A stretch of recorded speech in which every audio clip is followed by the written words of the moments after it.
I will leave a parts list in the description.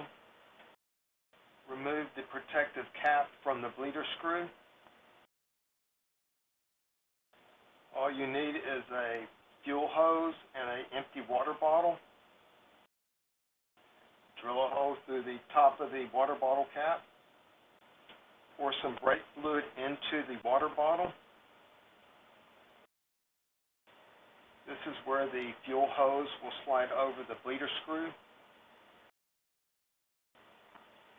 You will need a 10 millimeter to crack the bleeder screw open. I did not have the correct fuel line to fit over the bleeder screw, so I'm using a heat gun to heat up the tube to make it fit. This is it installed.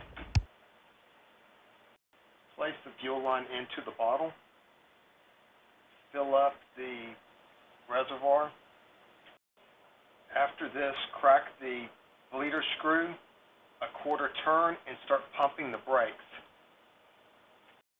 As long as the fuel line is submerged in brake fluid, once you release the brakes, it will not be able to suck air back into the system.